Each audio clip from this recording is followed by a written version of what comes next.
Hello, everyone. Welcome to eLearnChat. Maybe. I'm Rick Zanotti, and I am joined today by my good friend and co-host. It's Lesley Price. She's coming to us from just outside London, where they are sort of locked down, though her area is not too bad. And she works with learnappeal.org.uk. We always talk about Learn Appeal. It's a great charity, and I know they haven't been able to do as much this year, but we were trying, and I think our guest just came. Universal line for you. I know. Hey, Rick. Hi, Andrew. How you doing? Hey, I'm doing well. I'm so sorry. I just got out of a meeting, so my. Oh, no problem. We understand. So anyway, we actually started the show early. We didn't know if you'd be coming or not, so we started anyway. So we are having an eLearnChat, and our guest just got in. It's Andrew Hughes from Designing Digitally. So Andrew, welcome to the show. Yes, I'm so sorry, everyone. I just jumped out of a meeting, and hello to everyone from nice, cold Ohio. And as you can see, this is my makeshift mask for now. And behind me, I'm in one of our conference rooms, and it's nice and quiet. There are only 3 of us here today out of the 20 of us. Ah, that's good. That's good. And it probably is. You're in the Cincinnati area? Yeah, in between Cincinnati and Dayton, right off of I-75. Yep, I know the area. Franklin area, about 20 minutes from Wright Path. Yeah, it's nice out there. I know the area well. Do you? I've been out there. We have one large client out there who just closed their offices there, but they're still all working remotely. But yeah, so we've been out there quite a bit, and we used to work quite a bit with Lectora in the old days, and so we went to Cincinnati every so often for either a show or something else or just to visit. So yeah, we know there. I like Cincinnati. It's kind of a cool place. Yeah, the Trivanis people were buddies of mine. I've known them for quite a few years, and so they then moved the customer production side down to Florida. So that gives you kind of a history of how long I've known those guys. Yep, that's what they're still at. And they got acquired by eLearning Brothers. About I 6 months ago, Congratulations to Andrew and the team over there for acquiring Lectora. Mm-hmm. So John Blackman is still there designing. I know John well. You probably know John pretty well. Yeah, I know John. Yeah, I like those guys. Andrew and his team are always they've always been open-armed, really nice guys to us. And we Andrew and I have had a lot of business conversations because he's just an open person like I am. And, he's come to me and be like, man, this has been really tough with us building this or that. And I'm going, funny, because we're having that same problem. So it's been nice to be able to have somebody in the industry to at least have some of those open conversations with. And Andrew's been one of those. Yep, that's good. That's good. And You, Lesley, and I have a friend in common with Ajay. He recommended you to the show. He goes, "Do you know Andrew?" I go, "No, I don't think I do." And he goes, "Well, you need to meet him." And that's when we invited you. But I love Ajay. He is such a great guy. He is, and his wife and Lesley are related. Somewhere. Yeah. Actually, his wife is a Hughes, and we're a distant relative. The relationship is it's through Kirkwood. So my grandmother, on my grandmother's side, or my grandfather's side from Scotland, it was Kirkwood, and it's the same with her family. They're Kirkwoods, and we worked out that our families actually came from the same part of Scotland. So we are actually related. Too cool. And you're related to her on the Hughes side? She's a Hughes, so we tease each other and said we have to be related maybe somehow. somewhere. Because, yep. Yeah. My family's Welsh. It's not like being a Kirkwood from Scotland. Hughes can come from anywhere. Kirkwood is a real Scottish name. Believe it or not, I know for a fact we're Welsh because my great grandfather fled Wales at the beginning of World War I in fear that they'd be taking over Wales. And so we have all the documentation of him jumping on a boat and him and my great grandmother and coming over here. And then, believe it or not, where they ended is in Northwest Ohio. There's a huge Welsh community in Northwest Ohio, and that's where they ended up. So, and then my grandfather and my father, so fourth generation away from being an immigrant. I've got quite a lot of family in the States, so I've got cousins that live over there. That one of my uncles, my great uncles, during World War I, he met Americans during the war, and they told him what it was like in America, and so he went to America thinking he was going to be a cowboy. He went to America thinking he was going to be a cowboy. And I've got, he started off in the Bronx. So not exactly, cowboys in the Bronx, yeah. In the 1920s, not exactly the best place to live in New York. And he graduated from the Bronx to Queens. So he was going up a bit. And then eventually he ended up down on Long Island, in Oceanside. So the family ended up in a nice part. Now Queens is actually in Long Island, which a lot of people don't realize. Yeah, but they ended up even further. They ended up going to Oceanside, further in, which is quite posh. But I tell other Americans that during the 1960s, his daughter, so my Auntie Mary, came over from the States during the 1960s, and they had made their money by then. And she came to visit my family. We were living in a village in Scotland, just outside Edinburgh, but they had made their money. And she arrived in a chauffeur-driven limousine. Whoa. And she had purple hair. Whoa. Back then, so you can imagine in a small village, in a very small village in Scotland, and this lady turns up with a very loud American accent, all dressed up to the nines, in a chauffeur-driven car with, she was elderly, so it was grey hair, but she'd had a purple rinse. So as far as my friends were concerned, there's an American lady, she must be a millionaire, and she's got purple hair. I love that. That is a cool story. And it embodies the American. 1965, 66. Yeah, people didn't really wear purple hair in those days either. No. Interesting. So, Andrew, you've got a real eclectic background. I was looking at what you've done and stuff. It kind of reminded me of me, the way I've done things. You were IT guy. You spent time in IT. You've got a design background. I didn't really. I just had an interest in it. And you also got your MBA, so you're into the business side of things, which is good. It's real important. And so how did you wind up in the e-learning world? That's a really good question. So there's kind of a backstory. What ended up happening is when I was in high school, I lived in a rural area, and they allowed... I'm sorry? No, nothing. Oh, I thought I cut out. Sorry. I lived in a rural area, and they didn't have a lot of opportunity. So what ended up happening is I actually was one of the first post-secondary students in Ohio to go to college when I was in high school. And I ended up going to a local community college that's now called Rhodes for networking. And at that time, it was the only kind of technology type of things that they had.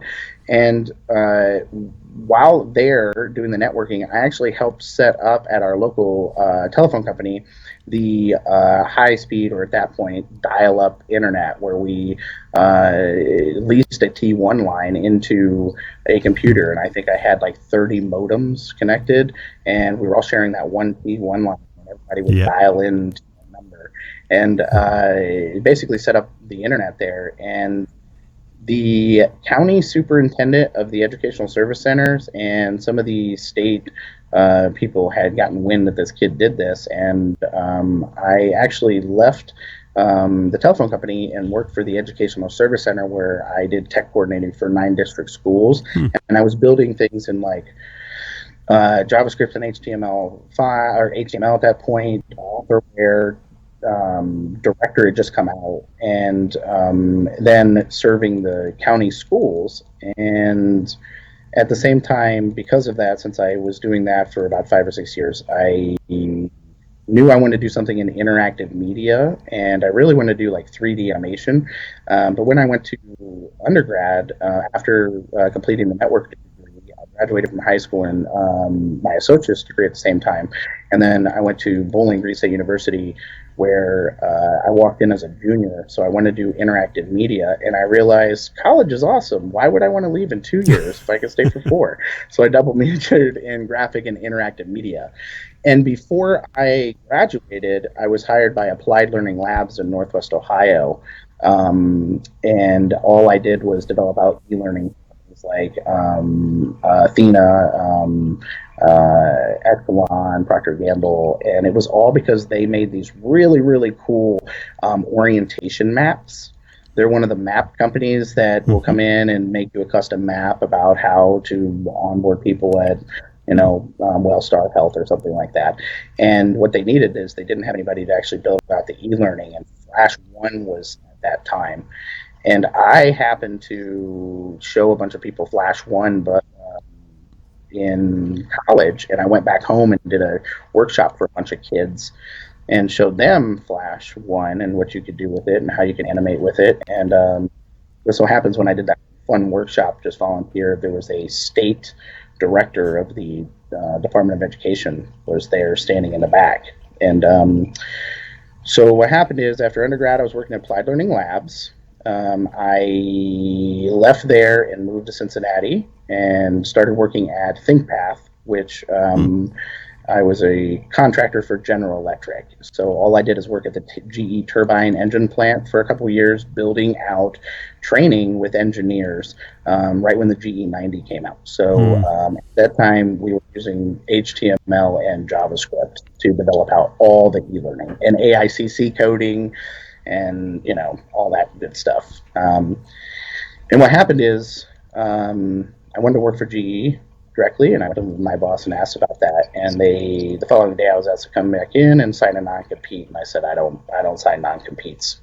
And I quit. And when I quit, I gave a phone call to the Art Institute of Ohio, Cincinnati, and asked, do you need any instructors? And they said, we're just starting an interactive media department. Would you like to be the first instructor? And I said, sweet.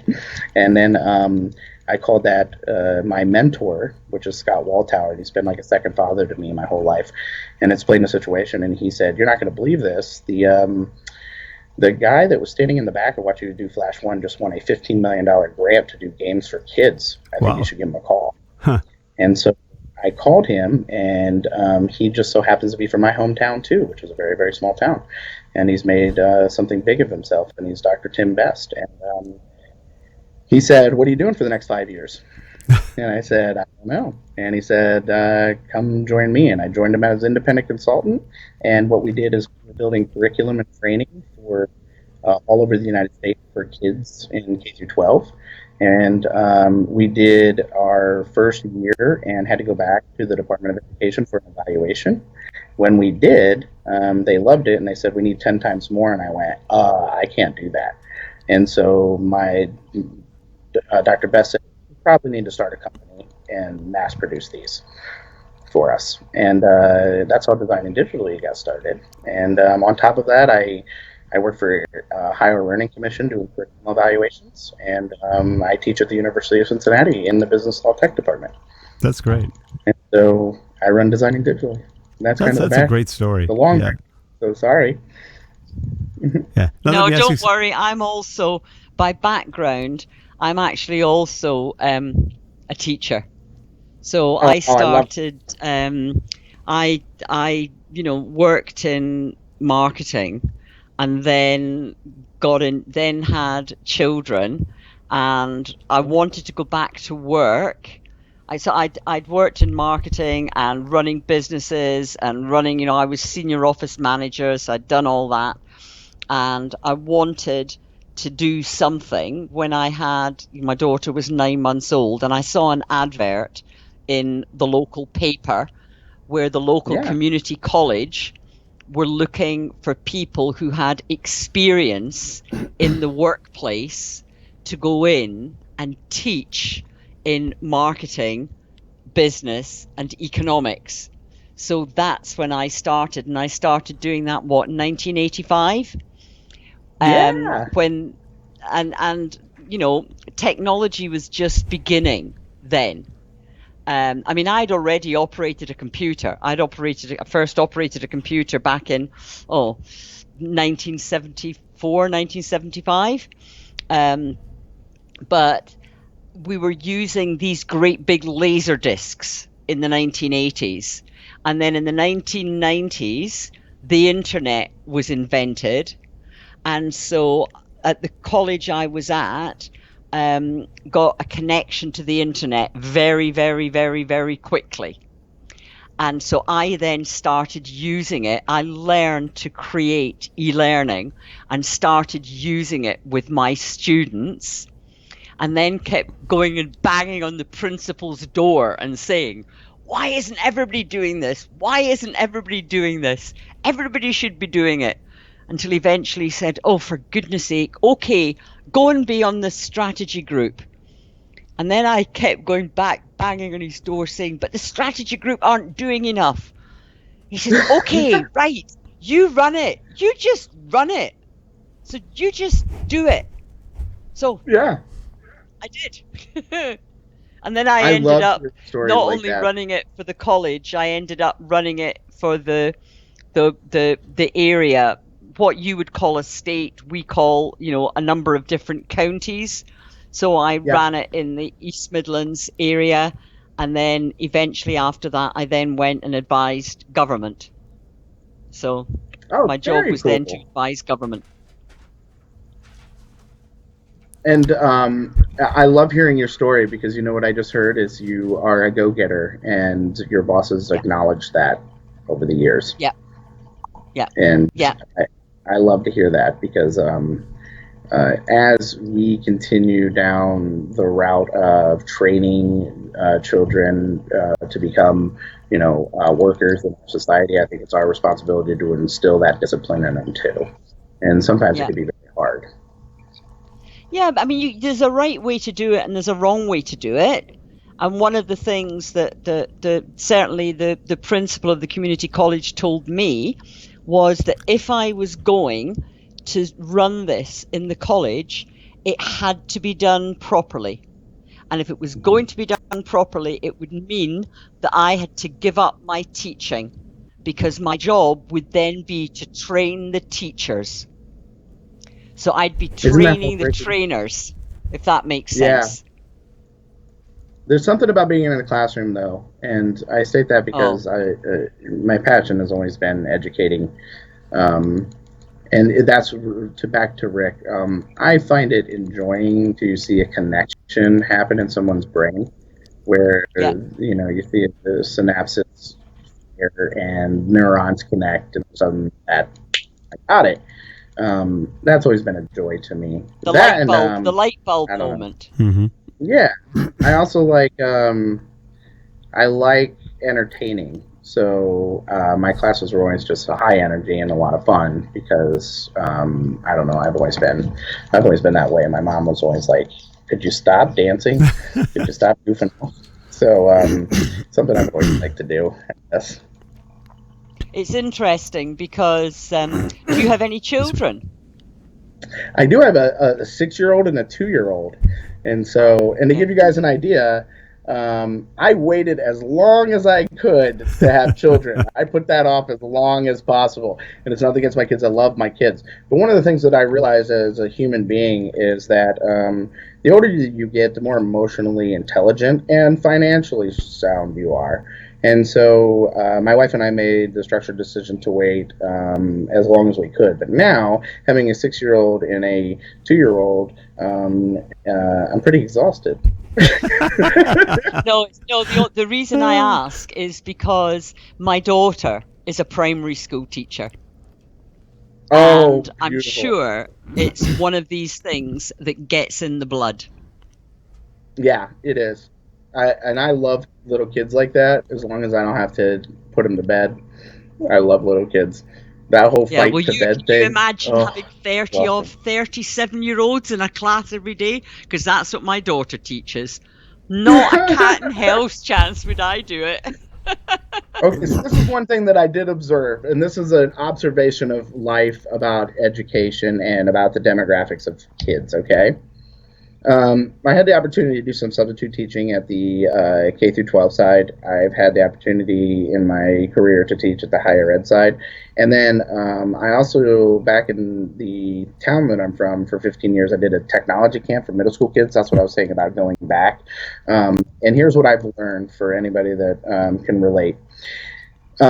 Middle school kids still have a fear of authority. So if you're like, hey, don't do that, they're like, ugh. College students are paying for it, so they know they have a stake in the game. High school kids do not care. Not at all. They are like, I am too cool for you. I don't really want to be here. You're making me do this. And so for me, I have to be honest, hats off to all the high school teachers. High school and junior high, I think, are some of the hardest, but at least junior high, they still have the fear of authority. Well, I loved teaching. The age group I loved teaching was the 16 to 18. Because if you can, I love teaching that age group, because if you can get them on board, if you can get them on side, they are the most enthusiastic group ever. And also they're very, very good at, if anybody in the class, if they're getting on and they're doing it and they're enjoying it, if anybody in the class starts messing about, they're the ones that will say, you can't behave like that. We're wanting to get on. We're wanting to do stuff. We'll sort you out at break. You know, it's funny you say that. I saw something the other day. It was a video recording on social media of somebody that recorded a class, and they did it as a social experiment where the teacher was recording, but she stepped away for a moment. And it was grade school kids. And it was interesting to watch the psychology of that, because what happened is you had all the kids be like, the teacher's not here. Well, we better be good because I think this is being recorded. And then one could have like, do a funny thing, and then another one would chime in and be like, don't do that. They're going to know, and you're going to get in trouble. So don't do that stuff. And it was mind-blowing, because these are just, younger middle school kids that haven't had experience at doing these types of things. And it was just interesting to see the group think in the pod-like, or the tribal community, the village thought process behind it happening. But it was fascinating, because the teacher did it as a social experiment to see how long it would, how long they could wait out before somebody would just completely just do something ridiculous. And they waited the entire time. I remember when I was in sixth grade, I went to a Catholic school in New York, and there were about 50 boys in one class, all boys. And the girls were in a separate building in the school, so we weren't allowed to mix. But all of a sudden, the teacher said, I have to go for a moment, I'll be back. So the monk, it was a monk, left the room, and all hell broke loose. It's like spitball fights, books flying out, things flew out the windows. It's like, oh gosh. And all of a sudden he walks in, everybody just calms down, like, hi, nothing happened. And then the principal showed up. Principal walks in with books, pieces of paper, all sorts of stuff that had been thrown out the window by accident. And I remember one piece of paper had my name on it. I went, oh no. And they brought us all, 5 of us got brought up to the front. We were the perpetrators. We were just part of the 50, but it was not fun. But if they had filmed that, then it would have been a great example of savage behavior within seconds. It's like, what happened there? It was just instant. Boom. It's amazing what kids will do. Yeah, but I think it works. I think it can work both ways. Yeah. Certainly, we in the UK, we've got a charity that's been running for a long, long time called Children in Need, and it runs every year.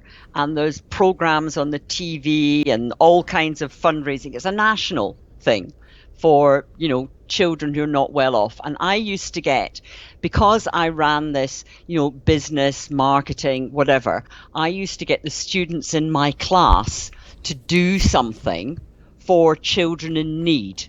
And that was what they had to do. And they could choose exactly what they wanted to do. They could all, do the, and if they managed to get over a certain amount of money in the class, the college would then donate additional funds to it. If they got in the local newspaper, so if they got the community college mentioned then in the newspaper, again, the principal of the college donated additional funds. And it became an amazing thing for the young people that they managed to do it every year. And they got in the local newspaper every year, and it was the money they did it, and it was them doing it for themselves. I wasn't having to moan at them and doing that. It was suddenly they took responsibility. That's an interesting thing. I will share one that I know of that's happening in the local town that I'm at, and hats off to this. This is Monroe Primary School in Monroe, Ohio. It's where my son goes to school. But what they do is the junior high wrestling team has set up this program called Rent a Wrestler. And what they do is over the summer, you can rent a wrestler. It's $10 per kid. And I think they had 8 going to the kids, but every $2 or every hour, $2 went into the general fund. And what it did is it paid for the travel for the kids for the year. It has paid for the ability to get chemicals and everything, and allow them to be even more self-sufficient. But also it did something really, really awesome. It helped the entire community. With all the people that we have, especially in the United States, we have a big influx of baby boomers that now need assistance with things around the house and things like that. But then it also instilled discipline and work ethic in these kids, and kept them out of the trouble over the summer. And that program, in my eyes, has been just absolutely excellent. And every time I get to hire those kids for anything, now I'm just even lazier than I was before. So I'm like, oh, gardening? Wrestler. Oh, I need something hauled? Wrestlers. That's a great program. That sounds like an absolutely great program. And it keeps the wrestlers in shape. Yeah. Yeah. I think it's important, and I think a lot of young people, what I don't know if you've also found this, Andrew, but a lot of young people have never, although they've experienced technology, so, they're on their phones the whole time. They're on their tablets. Their TV is connected to the internet. They've got internet at home. They've got all of this. And yet they don't actually know about digital design. They don't know about e-learning. I don't know how they think it gets made or how it gets created. But you're right. I often see, and if you want to talk about that route, I have a whole lot on that you're going to love to hear. The first thing that I want to state that is one of the biggest frustrations for me is that and this is across the board. I've seen this all over the globe. I've seen this in federal, corporate, nonprofit associations, state, and local governments. They all look at it as in like, what does it cost me for this course? But when I look at the actual task items that we have, the analysis and the consulting that has to go into it just to make you something that is going to be profound and impactful for your course, takes just as long, if not longer, than the actual development of the course. Mm-hmm. And so a lot of times, that's one of my biggest soapboxes is if you're actually going to do something in the e-learning realm that you want to make an impact for, you got to give time for that analysis, and you have to understand how valuable, your instructional analysis, your learner, your stakeholder, your skills gap, and even your scope analysis, how important that material is, consulting is. And it's heartbreaking because I see that across the board that while we talk about it a lot, it's often always just looked at of what does this cost for this course? When you and I both know if I'm going to teach a 16-week course to students, I have 80, if not 120 hours of prep time before the first week starts. Mm-hmm. Yeah. And I'm just going week by week on the course. That's not me setting up all 16 weeks either. And so the same thing on a corporate side. If I'm trying to solve a business problem for you, I need time to analyze the external KPIs, your intrinsic and extrinsic influences. How are we going to see this as a success for the stakeholders and the learners?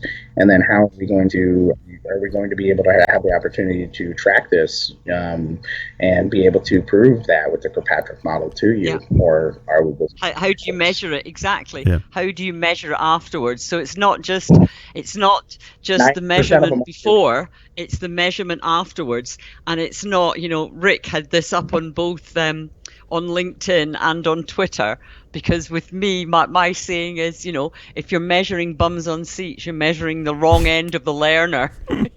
Oh yeah. And I just think that's part of the problem, and it applies equally well in community colleges, in schools, and also in higher education. In universities. I think it's so funny when I hear people state, well, we do the ADDIE model. And I go, okay, what do you do for the E model or the E part? And they're like, so you're not doing that ADDIE part. You're doing ADDIE. And so the E is vastly overlooked. And the first A is vastly, everyone thinks it's a small letter in size 6 font. And it's not. It's how we figure out the business aspect.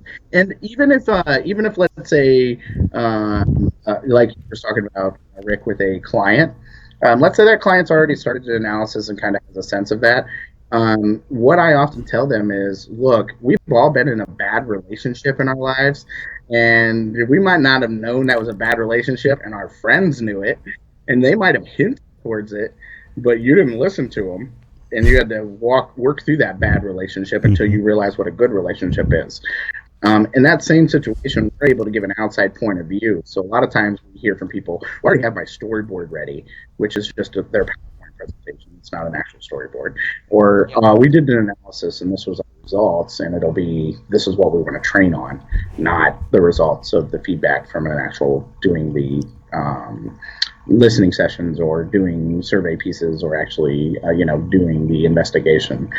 So there are just some miscommunication pieces, I think, that I see quite a few in the analysis, and the lack of E that we just don't do in the industry. Well, it's interesting when you talk to sometimes VPs of learning or directors or whatever, and they'll tell you something like, well, I trained 10,000 people this year. My comment is, and how did the performance increase? You get that little sound there, and they go, did you, how about the KPIs? Did you meet any of the KPIs for the company? What's a KPI? And you just go, I hear that. Ooh, that's bad. So they have no groundwork or foundation in business to start. And so what they're doing is developing training, but they don't know why. It's just somebody had a need, so we developed that training. Well, how does that need fit with the company? I don't know. And it just causes that whole situation of, okay, so you trained a lot of people, but you have no idea what their performance was. There's that E again. So what are you doing? Well, we tracked, what they did. What did they do? Well, they passed. Okay. And what does that mean? That they passed. And so that's they went real round common. the roundabout. very common. You want to know a funny thing that I state right there? There's a couple things to piggyback on that. You're right about, and I'm not saying this all for training directors, but I want to tell you that I've gotten to know a lot of training directors in this industry, and a lot of them feel a lot of pressure from people above them. And a lot of times what I see is, and it's not their fault. So right now, training directors, you're listening to this, I'm backing you up here, guys. A lot of times you're left out of some of those strategic decisions. That's true. You are provided that you need to make training on this. And then you blindly go into it or come to us and say, I was told we need training on this. Well, why? Well, I was given that information. Right. And so how can we benchmark this? And well, I don't know that because I was basically tasked to do this. So for them, I also think that from an executive and business role, they need to let those training directors come to the table some more. Yep. And actually understand the business impact. And here's one thing that we do here at Designing Digitally, and this is not in a negative way. It's a way to just get a mental mindset on how it should be handled. You have to justify your department. How do you justify your department? By being able to say, this is the expense of us on the line item, and this is the value and the results and the impact it's made. Yep. If you can't do that in your department, you should not be a department head. Yep, good point. Because at any time, your department heads or your directors should be able to justify their existence at all times. I totally and utterly agree with you. I mean, I've always said part of the problem with learning and development, training and development, is that very often it sits back office behind HR. So the HR people are at the top table, but the people who are responsible for the learning and the training are not at the top table, and they should be at the top table along with the people who are actually delivering, who are delivering whatever the company is delivering, whether it be whether it be a service or whether it be, I don't know, clothes pegs or, at this time of year, Christmas baubles or whatever, they should be, the people who are involved in training and development should be on the front line. 100% agree with you, because here's the thing that I do not understand. I was a football player, a wrestler, a rugby player for a D1 college, right? That was another reason why I stuck around for 4 years. You short, stocky guy. I worked really well as a hooker for rugby. Hooker for rugby is a position rugby's for any the right of you that game. are asking. It's a rough game. Yeah, trust me, I'm paying for it now. I know. I knew you were on the other side of the pond. That's why I brought up rugby. And so this is my mental thinking. My mental thinking has been, you build a team, and you're not playing a sport. You're playing a survival experience. These people that I picked to be on my team, we have composed to help build services that then provide us a standard of living for the economic society that we're in. So if my mental thinking is that we are a sport, why wouldn't I want my coach to train and improve my team for the sport of survival? That should be one of the highest priorities in my mind. I've seen an educated staff be one of the most effective staffs I've ever seen. An enlightened staff be one of the most productive staff I've ever seen. But the thing is like you stated, it's not valued that way because there's not a way we've had for so many years no direct way to say this has made an impact. And now with us being able to implement more analytics, and if we can get those people more to the table so that they know the business impacts and the actual KPIs, instead of, like you're saying, being directed by HR as a taskmaster to build these courses, then you're going to see a big evolutionary change. The other problem I have, guys, and I tell you this because we have a major problem when it comes to analytics and e-learning. Here's the problem that we had. And I'm sorry to go on a soapbox, but this one's a big one. Back in the day, we had HTML and JavaScript. Then Flash came out and we all developed in Flash. And we had this model in L&D of developers and instructional designers. Then what happened is we had software come out, such as things like Storyline, Captivate, iSpring, Lectora, that allowed the instructional designers to start clicking around and make a user-friendly experience. The business side realized, and as a business owner, I get it, why would I pay $30,000 for you and $30,000 for Rick if you can do the job for $40,000 and I save myself 20 grand? And so we have this fundamental shift in business to where we now have eliminated the programmers and developers from the L&D e-learning development and put it on the teachers and the educators. And when we did that, it's worked well, and we've been able to learn how to develop in digital design. But the thing that I see is now all of a sudden with these analytic pieces, we actually have to get back into coding and development where we don't have the programmers anymore. And we're slowly seeing the adaptation of XAPI all over the board. But the reason why you didn't see rapid adaptation is because you do not have the technically inclined building all of the e-learning courses themselves. So it's been a slow adaptation unless you have a staff of developers and instructional designers that can program and develop that.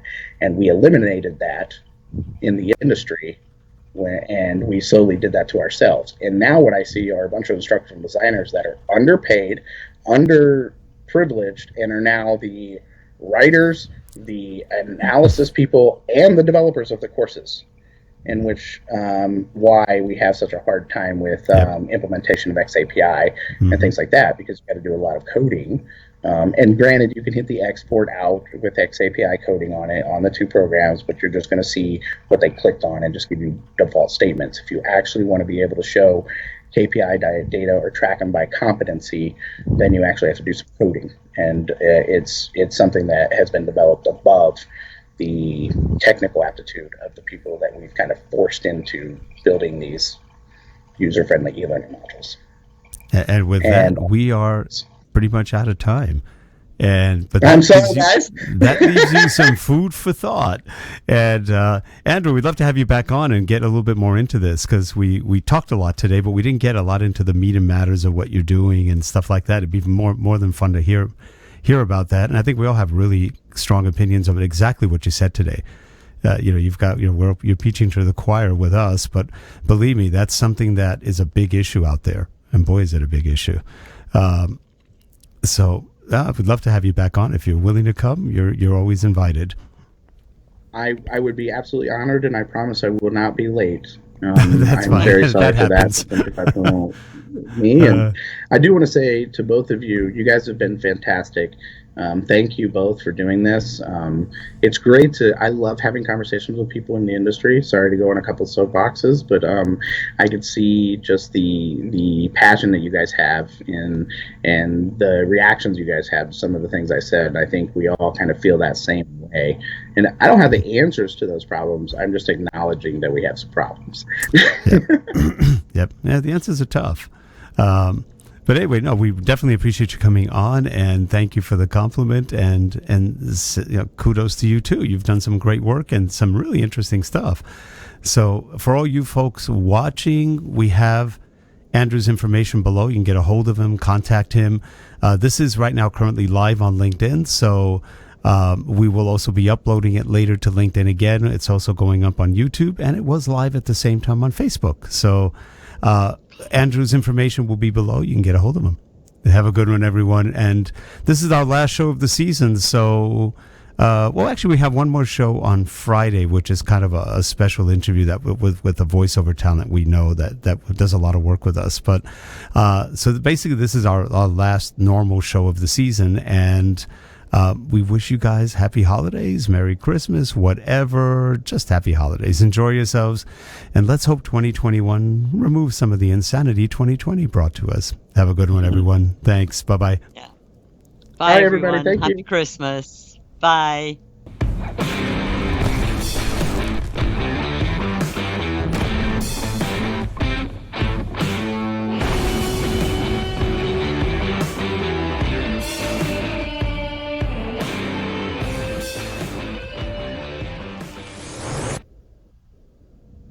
And we